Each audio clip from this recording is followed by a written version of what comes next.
how are you? Good, how are you? Hi, good. Hi. It's been a minute since I've been on one of these. No, thank you so much for joining us. I know you're extremely busy, so we appreciate you taking time to talk to us. Oh, thanks for the invite. I'm glad to be here. Yes, we've been so excited. I know for myself, I have been waiting to submit my therapy bill for this book, but I will wait till everybody gets here. Just know I it's know. coming. I probably should have gone to therapy instead of writing that, but no. That No, that was my therapy, I think. So, yeah, and you put me in therapy because of it. yes. Well, Oh, everybody comes in. Would you mind introducing yourself and telling us a little bit about yourself? yeah, so I'm Darby Briar. I've been writing for I want to say like 15 years, but I took some time off to be a mom, to go back to school a little bit. I haven't finished my degree in creative writing just yet, but I did take some time off to kind of dive into that more. And I work full time, and I have for a long time. My kids are older now, so it was really allowed me time to dive fully back into writing and finishing Lost Lyrebird, which I started in 2016. So, yeah. Mhm. And how did you get back into the groove? That's a long break in between. It was, and I think the story probably developed quite a bit because of that. And it had to start over. And I almost edited it and messed it up more than I fixed it, and then I had to fix it all over again. So I just kind of dove into it and reworked it and reimagined the story. It still is very much like what I had originally hoped for. Um, and even more so. Like it just added, and I couldn't find Finn's character for the longest time and really relate to him on that deeper level until what I had gone through, which had been my father's passing. To I don't know, like it was like I was able to find him through that grief, so it was good. Yeah, and then I No, was able I, to I, write him more successfully. So oh, well, yeah, first I want to say I'm sorry for your loss, and thank you. I know that's incredibly hard. So thank you for, putting your hard work and your blood, sweat, and tears in this because, both books had me by the throat, and I was so engulfed in your writing. But this book definitely took the cake for me. I don't I don't It know how was many times I had to stop healing. myself from Oh, to do good. like, why did you do this? I know. It was healing, and that's why I say it was probably my therapy through it, putting, some of that into Finn's journey, and it has really helped me kind of release from that. So it is good. So I hope everybody, I didn't just put it on everybody else. No, I love that, and I think that that is the reason your writing is so impactful is because you put so much of yourself into it. Because I have been hooked on you since Burning Ember, and you got me hooked on that book, and I could not get enough of your writing. So I immediately bought this book, and I didn't know what I was getting into, and I was like, she was so good in that book, and I knew, I think from the first like 5 to 10 pages, I was like, oh, she's gonna hurt me. And a lot of people did, they wanted to shake Lily, and kind of a lot of people say that. I mean, they end up like, loving the book, but there is a Right. long time that they get frustrated with her. And um I guess it's just her journey of not being able to, you know what I mean, of trust Yeah. again, like building, yeah, trust again. So, yeah. I really love how you did that though, because you didn't shy away from showing both of their journeys. And I think that's so important because we often get one-sided and we're like, well, they're going through A, B, and C. They're like this because A, B, and C, but you often don't see what that trauma and that healing journey does to people around them, especially those that love them. And I loved how you captured both journeys and just throw our hearts into oncoming traffic. Kind of was. Definitely. She had gone through it prior to meeting him, and then it's like, to have a savior and to think everything is going to be fine, and to have that too ripped away. Yeah, I just thought it was understandable that she would be so beyond reluctant to, to let that happen again, especially after all she had done to kind of, yeah, lift her own self up and gain that confidence and power back. So, mhm. What got you into writing? I know you said you started 15 years ago. What got you into it? Yeah. Well, the first spark that I was like, oh my gosh, I want to be a writer. And it's the weirdest thing, but it was The Secret Window. And I mean, it's this Okay. weird show, but it's a good show. And he really is just in a cabin writing and he's kind of losing his mind to it. And I was somehow like enamored with that tale. I was like, I just want to live in the cabin and write books. Like, that seems like a dream to me. But it was actually Dracula 2000 that I had went and seen in the movie theater back in the day, and it had a Judas kind of plot to it of Dracula, and I thought that was so great. His backstory, I loved how they really put that together, but then it just went into left field, and I didn't end how I wanted it. And I thought, I'm going to rewrite this, or I'm going to fix this, or I'm going to write my own. I just didn't love how it ended. So then I just started thinking, hey, let's recreate what I think it should be. So it started there Okay. and then it just went. And I was looking in your back catalog in Burning Ember. What made you write that book? What inspired you for it? Like a motorcycle genre? Yeah, I was working on a paranormal romance that mainly has like it has a bunch of supernaturals, but it has werewolves being the main one. And it's called Transformed, and I still plan to get to that eventually because it's going to be one of my, like um, big life goals. But it was too big for me. It was too involved. It was I really wanted to, because I loved the plot line, I wanted to improve my writing before I dived into that story in that series. And so what I did was I was reading already, and I read kind of all genres. And I had recently, probably months before, dived into motorcycle romance and started reading some like Joanna Wild and Madeline Sheehan was my favorite. Undeniable is one of my favorites.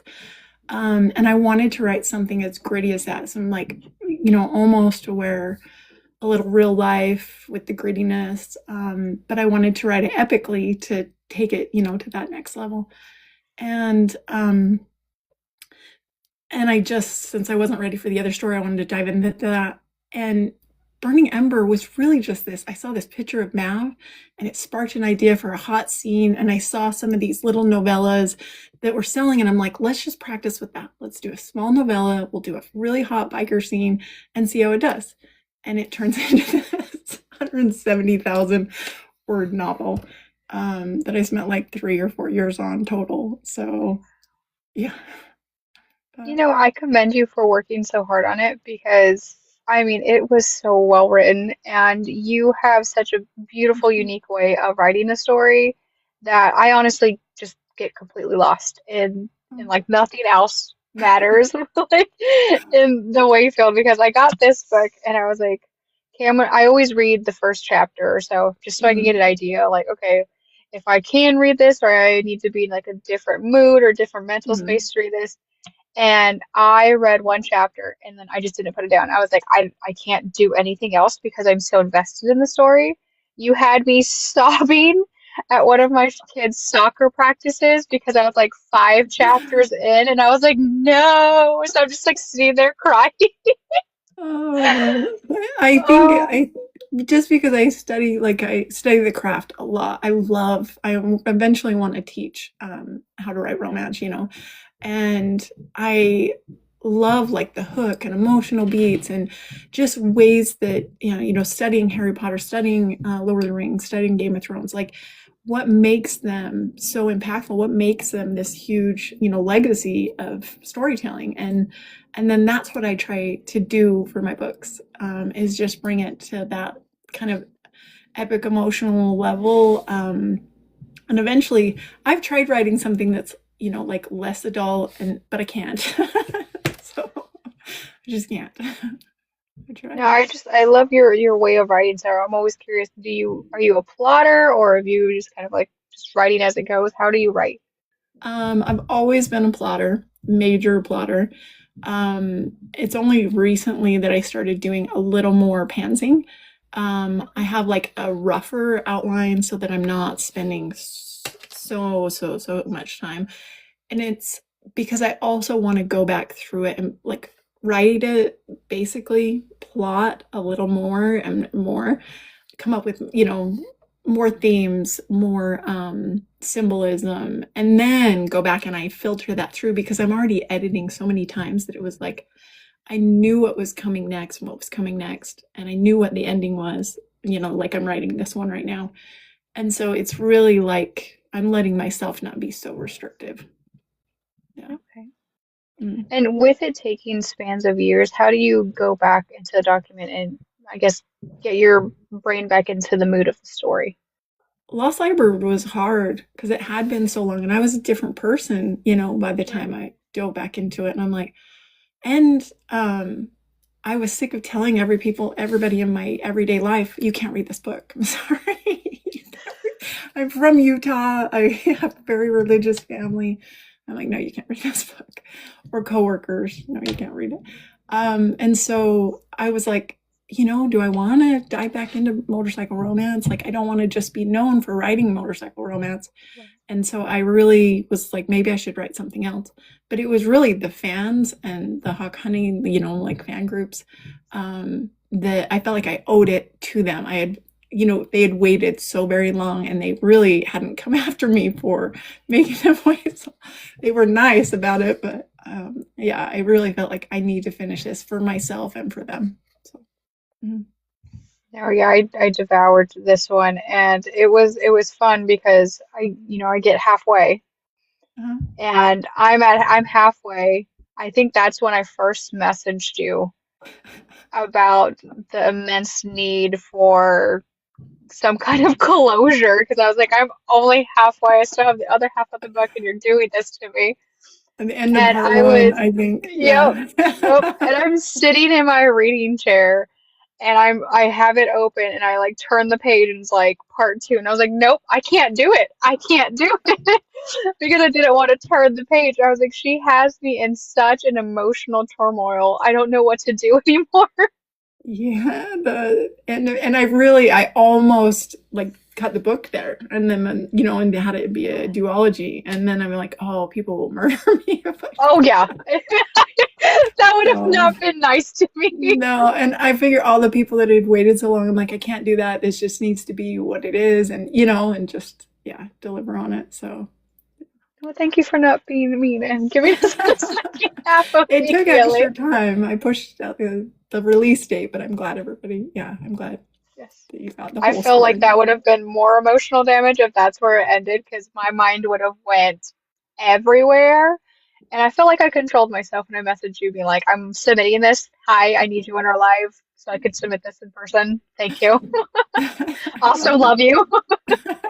I love that. And that was hard to write. Like I remember the song that I was playing. It was I think Failure was the song. And then I remember it was 2 in the morning and I was in my bed and I was just sobbing. I had tissues strewn all around me and just writing it. And it had come to me and when I had played the song and I was like, okay, this is it. It's a big moment for him. So And I know you put your playlist. Is this the playlist that you listen to while you're writing? yeah, so there's two playlists. One's a rocker one. That was the original playlist when I plotted it, and then this one is when I redid it and edited it.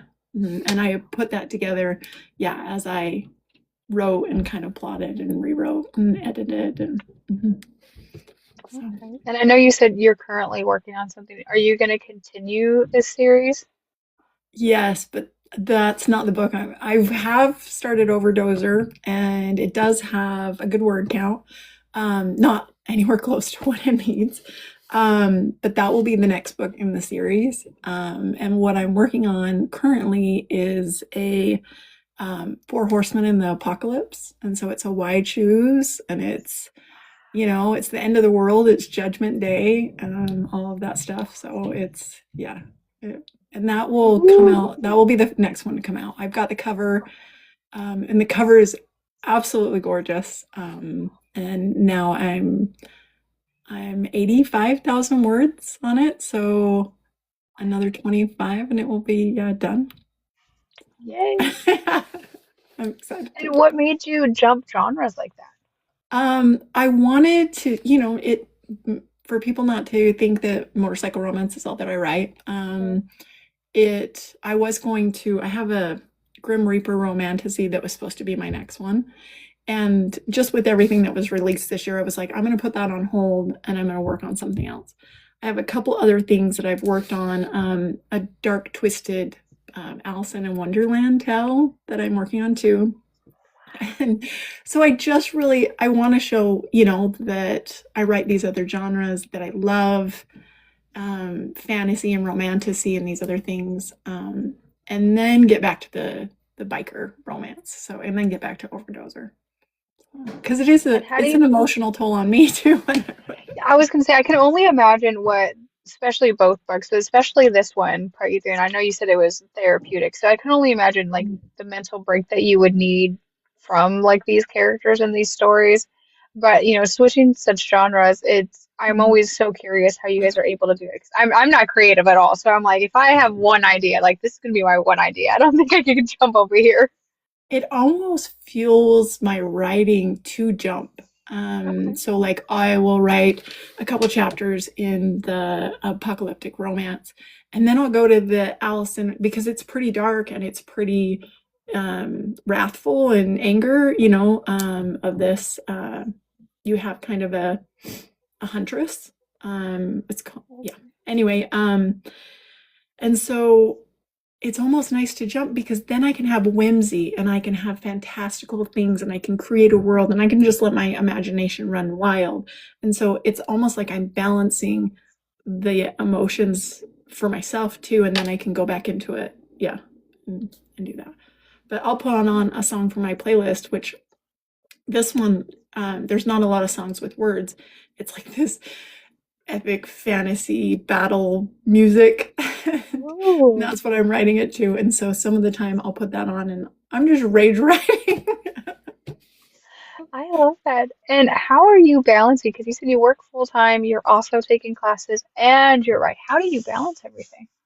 um, I think my kids are older now. That allows for a lot. I'm a dance mom, but my daughter dances like 5 hours a night for 3 days a week. And so Okay. she's just gone. And so I'm home alone and I'm like, okay, Stranger Things or write a few chapters of Stranger Things. Very So valid. yeah, so I'm like, I have, yeah, the time to do that. And then my boys are older. And so, it's enough that I call and they're like, just checking in, are you alive? So, yeah. Right. So, and then the nice thing is my job doesn't require me to be there every day till like 5 or 6. Some days it's like if I'm done, I can leave early.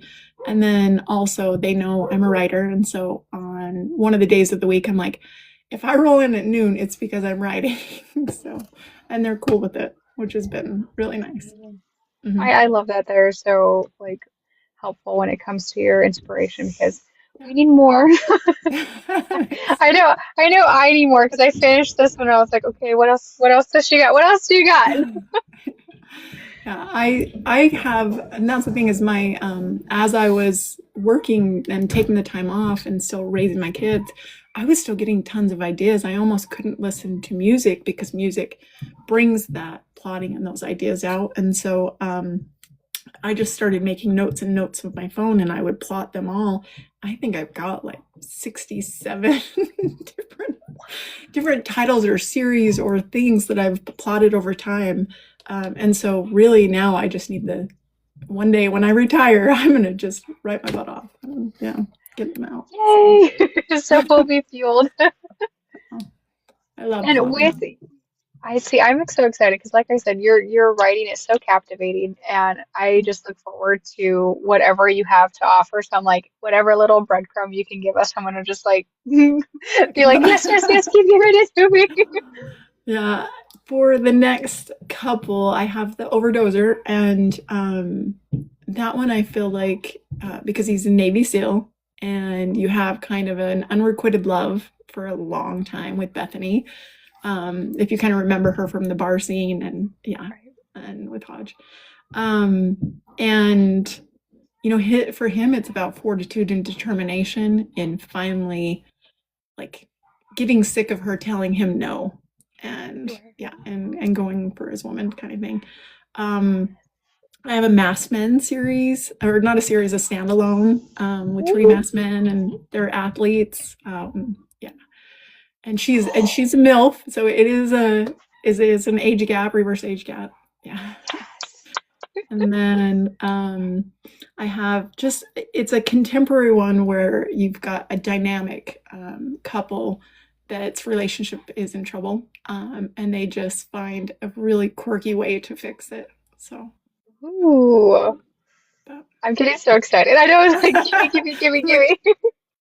I it's feel more like a you're just matter. I teasing just us. need time to write. Yeah, I love that. And when it comes to diving in on such tough topics, because I know you touched on a lot, especially in this book, Mhm. what kind of research do you do before going in and writing these experiences? There was a lot for Finn. Dealing with traumatic brain injury, migraines, PTSD. So I asked a lot of people. I sought people in different professions. My best friend actually works for the Veterans Hospital. And so there were people in the audio attic, like Kate, who helped me. She's a nurse, and that was, for hospice and stuff. So that helped. I had gone through the whole hospice situation myself. Like part of that direct journey is, part of what happened with me. And so, um, yeah, there was a lot of research and even on the dance side too, because I'm a dance mom and I've been a dance mom for many years. And I put, which I'm thankful it actually contributed to my life in some way besides an expense. But I had to research, like more about being an exotic dancer. I went to a strip club with my best friend and we asked strippers questions. Like we totally interrogated people. So I'm sure they were more happy about your kind of questions than I'm sure yeah, like the questions that they that get. and the girl was named Raven, and so that's why there's a Raven in my book. Yeah. I Mhm. really did love like the dance scenes. The way you wrote them, they were so powerful. I could almost like picture her performing and like the way that she was dancing and just like leaving it all on the floor. So I was like, she has to have done just either she's a dancer herself or she has done the immense amounts of research because I watched it as a movie going on when you were writing it. Thank you. I feel like part of that is a big part of it is dance mom. And my daughter, she's training to be a professional like choreographer, dancer. Wow. And so she, it's her whole life, mainly. And um, I really, I went through those scenes many, many times to try and get it right. Because even as I read through it and edited it, I was like, I want them to be able to follow it because you can imagine it's kind of hard. All of this is going on at once, and you have multiple dancers, and the music and the emotion. Thank you. Yeah, that means a lot. I try. No, like I said, it was a movie, and I haven't read many books with, a nighttime ballerina, so I didn't really know what to expect. And I was like, oh, I thought you were gonna brief over it, like just as her occupation kind of thing. I didn't think we were gonna get deep down into it, but like you dove in, and I think that one dance she did when she had that misunderstanding was such a powerful scene and you delivered it. I was choked up at the end and I was like, I'm literally crying about a nighttime ballerina, but it's Darby's fault. I love that. I love that one and the one with the water and yeah, the one with the cane. I don't know. They're a movie in my head when I'm kind of doing it, and my whole goal is to get this amazing scene that's in my head, you know what I mean, out on the paper. Right. And that's sometimes hard to do. It takes me going through it many times over, but I'm glad you loved it.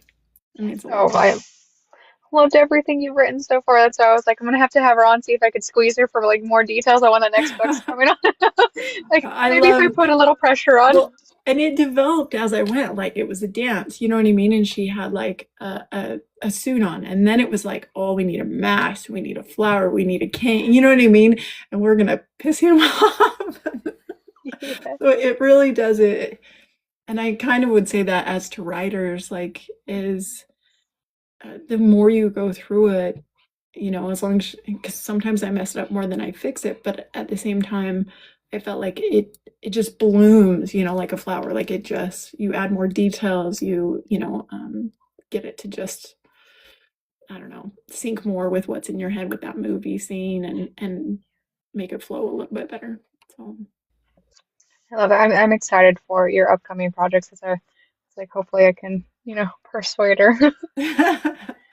I'm But you excited. said you wanted to do sorry. No, this one too, my first chapter, that was probably one of the most important things to me too, is that first chapter. Like I get really, because I write a couple different ones and I'm like, and even with Lost Lyrebird, I took that chapter and I had moved it and I'd put it back in and I'd moved it and pushed it to the back and then moved it forward. So it really takes me a while to determine like what that first scene is going to be, because I want it to, grab a reader and be like this book kind of thing. So. I will say you have one of the best hooks when it comes to writing because this book and then Burning Ember, I have a rule and I always say it to everybody. You guys have 50 pages to get me. Because I get distracted easy, I get bored easy.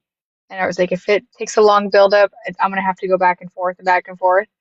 But the authors that can get me in those 50 pages, and you are one of them that get me, I'm stuck. And it's dangerous because once you get me, I like disregard everything around I do me, too. you know?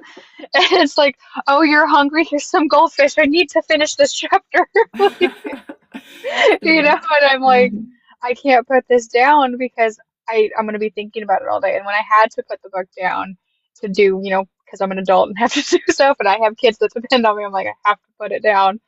I found myself just constantly thinking about it. And I'm like, okay, when I get home, I got to get them in bed, get this, and then I need to get back to this book. And it's like always in the back of my head. So I think even now, it's been months since I finished this book, and it's still constantly like I would re-listen to it, I would reread it, and I would just like hurt myself all over again because it's just that good. So I'm so Thank you. excited that you're doing different genres and you're gonna keep giving us some brilliant work. So thank you.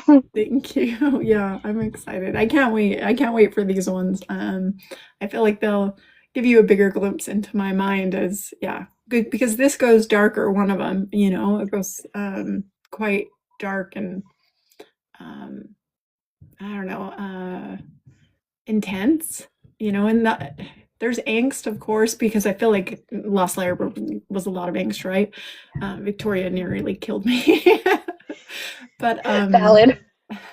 the Twisted Alice in Wonderland really is, there's got that darkness to it too, but it has whimsy and kind of my fun side. So I'm excited for that one to come after this one. And you said that you were looking into teaching writing too. What inspires you to be a teacher? Um, I'm like do training and onboarding and my job. Like on top of that, I do that for my company plus the finance job that I do. So any new hires that we have or any person that does my same job that needs help, I do training. I teach courses for people in the real estate field as well. And so that, I mean, a lot of my aunts and my cousins are teachers, and I feel like it's just part of the women in my family. And going to school to get my degree in creative writing was to do that, to kind of get those accolades along with finishing books, so that I could, teach what I've studied on romance writing. And what kind of areas are you looking to teach? Are you looking to teach like college level or adolescents? No, just romance writers.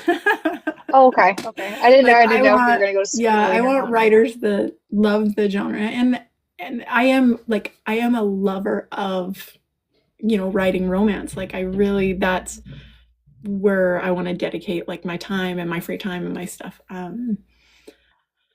I love studying the craft, and there's so many romance writers that are seeking help or that need that. And what's out there, because I wrote a book and I released it this year or last year, that was how to write epic romance. And I published it and everything. And it hasn't sold a bunch because I haven't really like marketed it or done anything.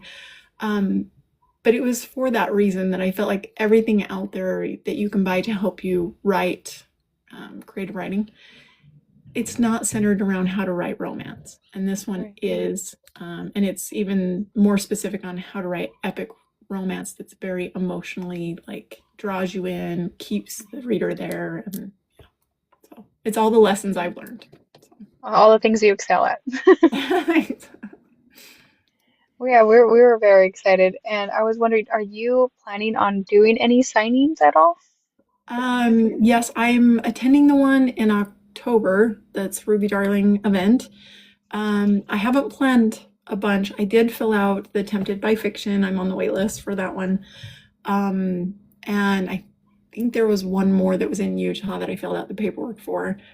But I didn't plan on a lot because I wanted to get books out this year. Like that is my whole goal. Next year for 2027, I would love to attend a bunch, but this year I was like, let me get some books under my belt. And, yeah, and kind of, show people what I can do.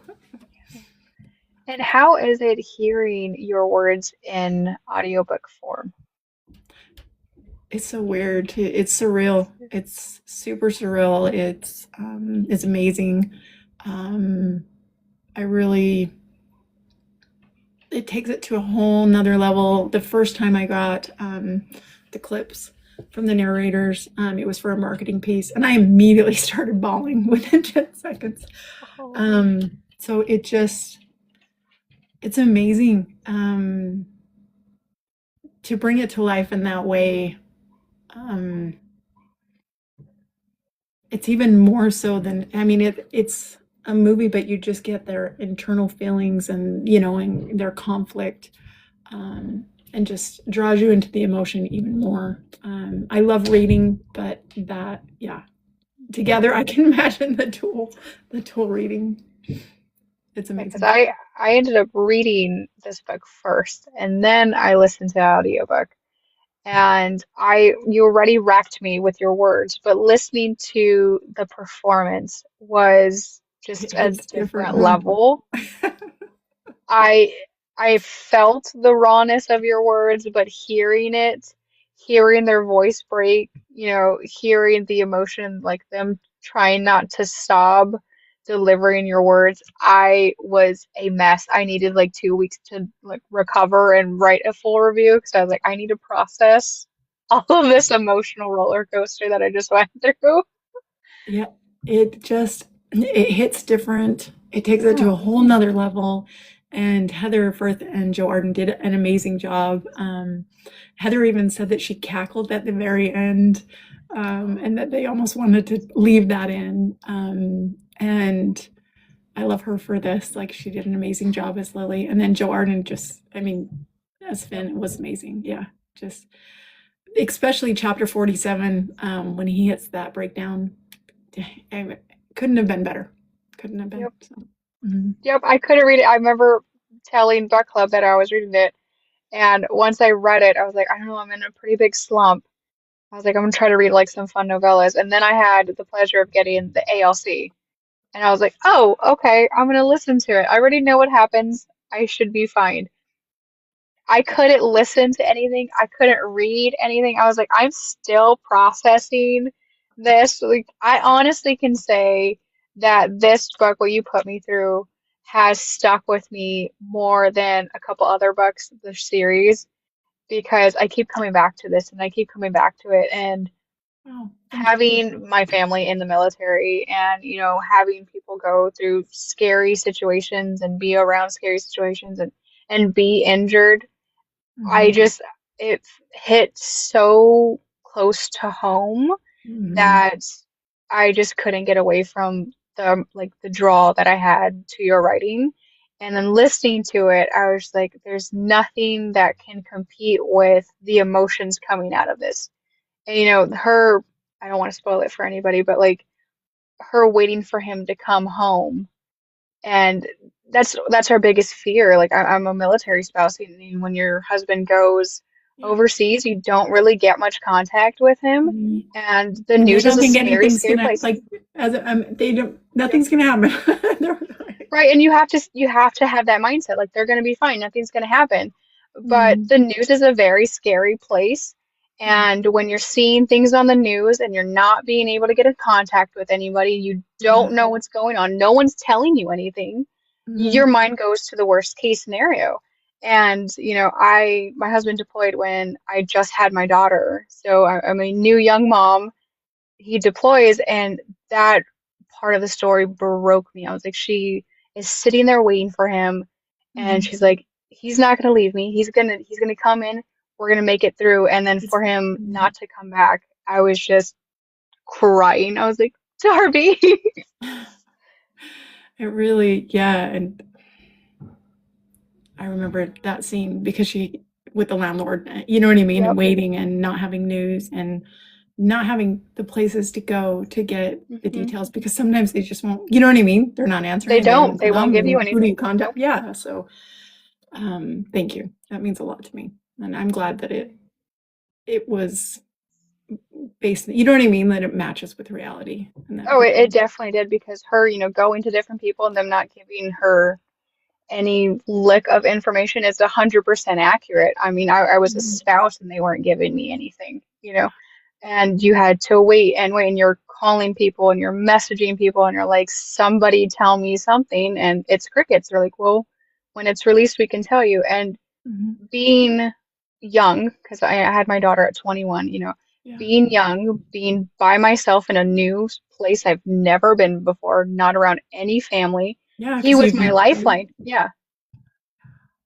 And then I'm going through, postpartum at the same time, and I'm like, I don't even know where he is. I don't know if he's okay. And like, you put that in the book, and it resonated so deeply. And I think not only were you representing people that dealt with trauma, but you were also representing people that are going through it, which is why I thought this book was so unique because you're getting Finn's side mhm, and everything he went through and mhm, everything he's fighting through, but you're also getting her side and the mhm. turmoil that she's having to go through because it's not really a miscommunication, it's just they're missing each other every time.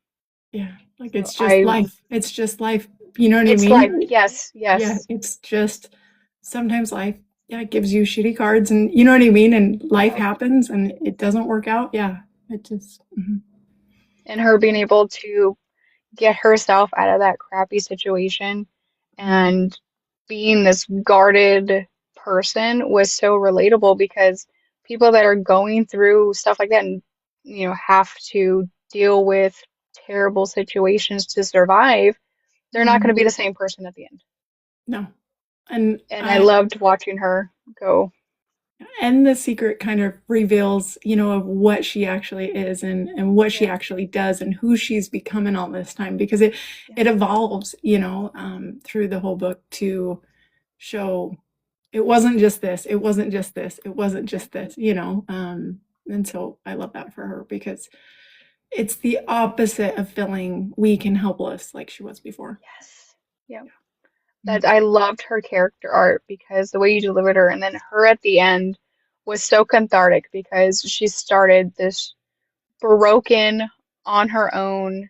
I don't want to say codependent, but she was like looking for someone to save her, to get her out of this rut. And for her to come out at the end just a hell of a woman, I was just like, thank you. that's probably one of a cathartic scene, this the scorpion, a cathartic Yep. scene. And yeah, I think writing that as an author, you just need it. You know what I mean? You need it for Yep. them, you need it for yourself. Yeah. So I just I loved this book, and that's why another reason I wanted to reach out with you because I wanted you to know that your words were so impactful, and for those that have went through similar, situations, obviously not hers, but being able to see myself in some characters, whether it's any type of characteristic, it's so enlightening and so cathartic because we're like, okay, like someone gets it, someone mhm. sees us, and Yeah. our invisible struggles, because you always think about them going off. You never really think about who's at home. Yeah. And you focused on that, so I loved how you did both. And I was just Thank like, you. I love you. Thank you Thank for this you. book. Well, and And it was so beautiful. I wanted people to get that beauty is a blessing and it's a Mhm. curse. And for Lily, Yes. you know what I mean? Like it very much contributes to the issues that have arisen in her life. Yeah. And I feel like for a lot of women, like they can feel that, they can relate to that. That it's, you know what I mean? It's brought blessings, but it's also brought, just as Yes. many trials. So, and No, I know we loved this book, and I know I was shouting it for the rooftops for a book club, and I was like, if you guys want a really good cry with a really good story, like this is it. I know. It is just it's long, and it's very long, and that's not for everybody, but I feel like for these, at least for these series, their stories are so complex and the emotions that are going to be in them, I expect all of them to be pretty, pretty big books. So, No, and I would honestly not want you, I wouldn't want you to cut anything out of this book, because you put everything that needed to be in there plus more. So yes, the thank emphasis you. on a good cry. So no, I'm very appreciative of the length. I felt that you paced and gave us every type of emotion. You let us follow each characters and their growth and their development.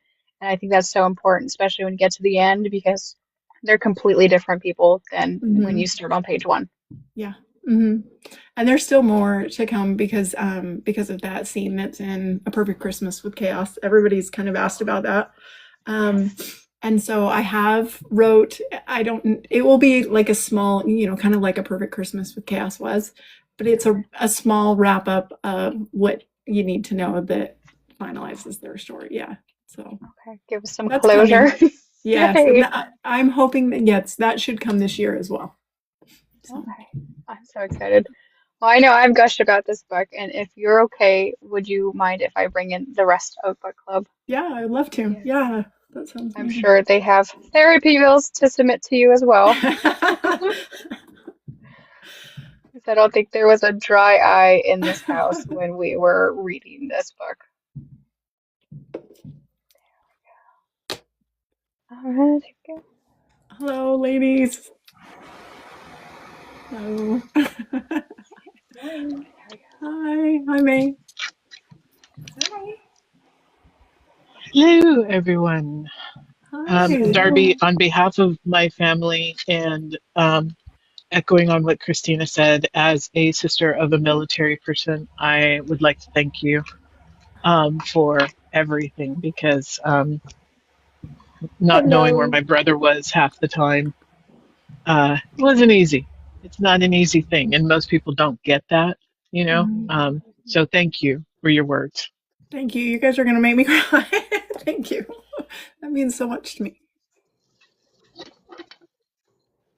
I feel like it doesn't get talked about enough too, that, everybody assumes like when you marry a military spouse, or if you have a military member, that you know Mhm. what you're signing up for. And I always think that that's such a misconstrued element that Mhm. people will kind of say, and that's a not a correct way of Agreed. defining a Mhm. person that's involved with someone that's in the military. Because Mhm.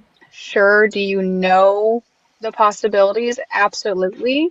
But you've Mhm. never experienced it. You've never went through a deployment. You've never went through, anything like that before, or, and dealing with, how they come back home after they see things. Like that's not something that you are going to find out because you think you know something. And I always feel like that's just washed over because no one Mhm. really takes a hard look of what it takes to be on that side. I agree, Christina. 100%. Thank you. Yeah. Is I it? can't imagine. And you know what I mean? Like doing the research is totally different than living it. That's for sure. I can imagine.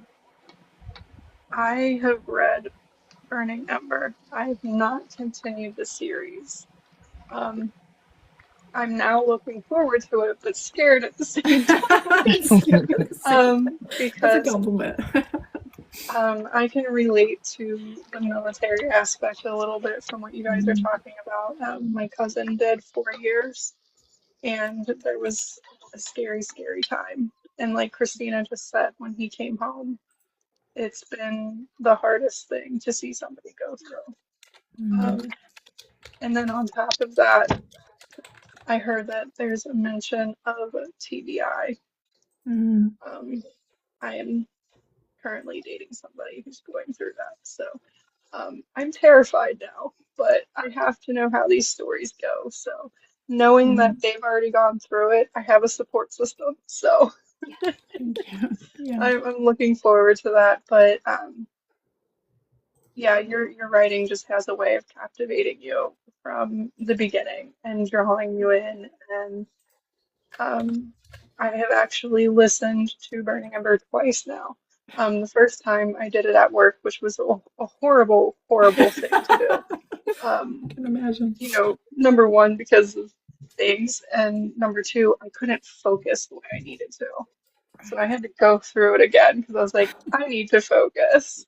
So yeah, you just have a beautiful way of writing and captivating and telling a story. The character growth, all of it is just kudos to you. Oh man, that means the world to me. Thank you. Yeah. Like, wow. That's a huge compliment. No, I think we all truly appreciate not only the work that you put into this book, and the research you put into it, because I'm sure it took so much because the way you captivated it was so raw and unique that it put us all in emotions and really made us all feel more connected because we were able to have those discussions and able to relate to them on, something completely different. And I Mm, think it opens up more people and more readers to have those discussions and be like, wow, I didn't know, that people go through this. I didn't know like this is what happens, on the inside mm, of military people. Because you always mm, get those stereotypes and no one really sees what healthy relationships look like, when they're going through it. So I loved how you mm, captured that and made them into a healthy relationship with good communication.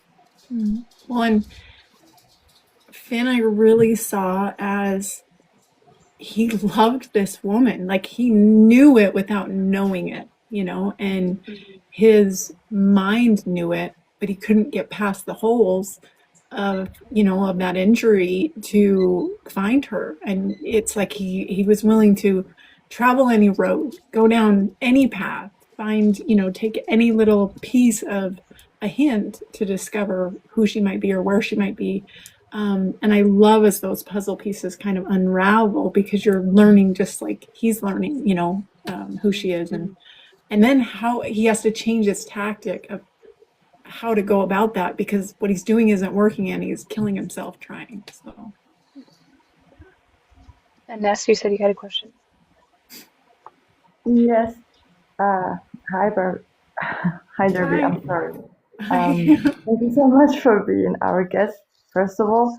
Thank you. And honestly, my question is, okay, Burning Ember was your debut back to 2015, if I remember Mhm. correctly. Yes. Yeah, and it's still beloved. Honestly, it was brought to life recently. It was last year in February. If Mhm. yeah, so it was narrated by Joe Arden and Mary Hawkins, the Yes. best narrators you could ever have. They're phenomenal. And my question actually, how did it feel looking back at that first book when you were writing Lost Rebirth or even Epic Romance this past year?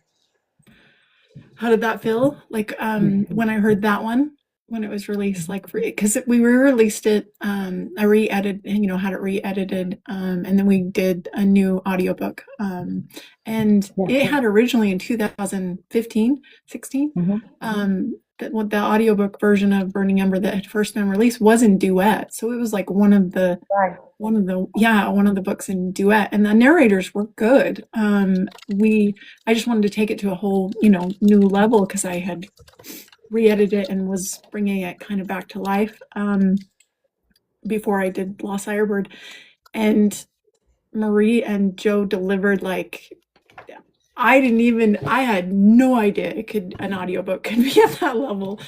And Marie was Right. phenomenal as Amber. Yeah, just phenomenal. She did all the female characters just very beautifully. And Joe, of course, is amazing at multiple, characters.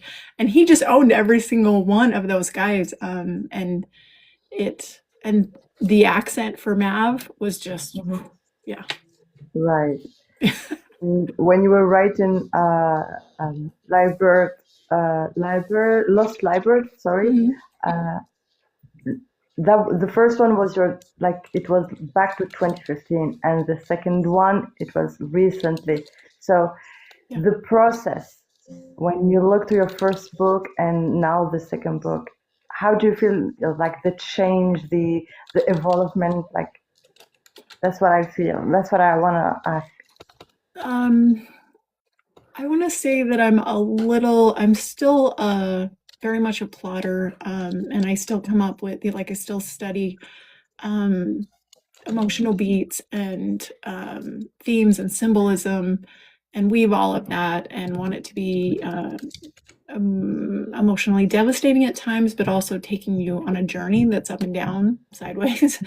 And I think I've gotten better at knowing those emotional beats and what I want to hit, and coming up with creative ideas for where I want the story to go or what's going to happen in a scene. But I also still need to work on doing that with smaller word count because I am wordy. So I use more words than necessary. And I know that about myself, but I didn't say anything. No, no. No, no change. No. You won't see me saying that. Nope. So Anyway, thank you I've so much learned for some answering. lessons. Thank you so much for answering my question. No problem. I will say when I read or listened to Lost Lyrebird that while I couldn't relate to like the military aspect of it, I could relate to, Finn, because you know Darby. I could relate to what he was going through with his dad, and almost it felt like I was looking through the lens of someone else who was experiencing exactly what I was experiencing, but just from a different, in a different way of like this is a male's point of view, not a female's point of view. Seeing him day to day and just seeing him deteriorate and going further and further, and then with Lily, having been a former dancer myself, and her and the way in which she was, dancing, it was like while she couldn't control everything else that was going on around her, that was the one thing she could control. That was her escape. That's something that she felt free. And I could relate to that as well, having been a former dancer myself. Like with everything that was going on around me and everything that I'd gone through, I could escape. This is where I could go. This is what I could do. Exactly. Just be safe. And for me that's writing. You know what I mean? Like it really is like her, it's dance, and it almost to where the emotions aren't even controllable because she just gets lost in that music and she's putting her heart and soul into it. And in many ways, writing is that for me. Like when life gets hectic and when my emotions are out of control, I don't rage at people. I sit down at my computer and start rage writing. So. I loved how you wrote it. This was amazing. And after listening to that particular chapter and then posting my video of my reaction, but then after having posted, I was like, I may have came out of too aggressive. No, how I was feeling. It really told me that you know what I mean? It was like instant soul sister because, going through that, you almost don't know how to relate to people that haven't gone through it until you've gone through it, and losing a parent, and you don't know what to say until you've gone through it. And experiencing that, and I feel like even what I put in there maybe wasn't at the scale of what I've experienced, which was higher. But it was healing for me. And I wanted to I needed to, have that be partly therapy for me, but also, see if it was relatable to other people. Um, and I know for Finn, like that's what spoke to me about his whole journey is his faith and also, his regrets and his doubts and stuff like that. So, Yeah. I think we all had such a deep reaction to your writing that it just kind of sits with us. And I think these two books have sat with us for a long time since we finished them. And I think that's why we were so excited to have you on there because being able to talk to the human behind this wonderful art makes us appreciate it even more. Because we already had an immense amount of respect for you and we loved your writing and we loved that you put in those perspectives and gave them, a platform to be seen, but being able to interview you and find out more about you yourself only makes us appreciate your work even more. So I just want to say thank you for, putting your blood, sweat, and tears into your books. They are beautifully written and they impact so many readers, and we are so grateful that you are delivering us a platform to feel like that we relate to a story and give us that sense of belonging and that sense of cathartic feeling that be like, okay, like if they can find a happy ending and they can get through their pain, like we can do it too. So thank you for giving us that. well, thanks for, this opportunity to be able to talk about it and share. Like um, it's amazing to just be able to, share those nuances of where my brain went and, and why I did what I did in that book. And because it means, they're real people in my world. So thank you. I appreciate you all having me on here and taking the time to talk to me too. Which signing events did you say you were going to be at? I'll be at the Ruby Darling event in October. And I did apply for the Tempted in Fiction. I'm on the wait list. I know that. So depending on, how they have that. But really for next year, for 2027, that's when I'll apply for a lot more and go, I just want to get like 3 books as my, I'm almost like that. You are going to do 3 books and then a 4th would be a hope. But I really want to get more books out this year. So I'm going to the Addie event. Oh, nice. I'm actually working the Tempted by Fiction. I'm collabing with them on a couple of things. Awesome. So I'm gonna say your name every single month when we meet. Like poke. And Yes. and and if I can't get you there this year, 2027 is your year because I'm gonna write your name at the top of the list and go. These are the people I'm requesting. Make it happen. Well, at this point now, I'm going to have to say, if you get in there, let us know fast so I can send my books to Tara so she can have you sign them while you're. Okay, I will. I'll for sure. I'll post about it and announce it if I get let in. Yeah, because I'm picking up quite a few. I live in Nashville. I live right outside of Nashville, so it's a local event for me. But I was joking around. I was like, okay, anybody that wants anything from any of the authors that's going to be at Tempted, do your pre-orders. I'll pick up your pre-orders. I'll get them signed, and then I'll ship everybody their stuff out after the event. Because I get to drive to this one, unlike the last one I went to. So, are you willing to have a visitor? Girl, the only problem is you have to leave early the next morning because I fly out to Vegas for my anniversary week. I mean, it's only a 4-hour drive. I know. That's not bad. Come on, it ends at 2:00 in the afternoon. You can drive home. Oh yeah. Come on down. Come on down. We're just all gonna go bunk with Tara so we can meet Darby. Got it. Come on. Come on. Well, I'll be volunteering at I'll be volunteering at I do want to Ruby. a ton in Sorry. 2027. Sorry, go ahead. My bad. It's a damn delay. I was gonna say that I'm volunteering for Ruby Darling's event, so I'll be there throughout the whole thing. I'll be helping them set up and everything. So, and I'll be keeping an eye out and helping people out and helping all the authors and narrators that will be there too. So I'll be seeing you there, which will be Oh, exciting. good. I'm glad. I'm Yeah. glad I get to see you again. Yeah. Signed up to be a volunteer too, May. So we'll see who Yeah. all she needs as a volunteer there. But I think her whole street team signed up to be a volunteer for that. We have a few already, but she's always keen Yeah. to have a few more Yeah. volunteers. I know that, so I told her whatever she needed. I told her whatever she needed, I'm there for her because I'll be there at that event.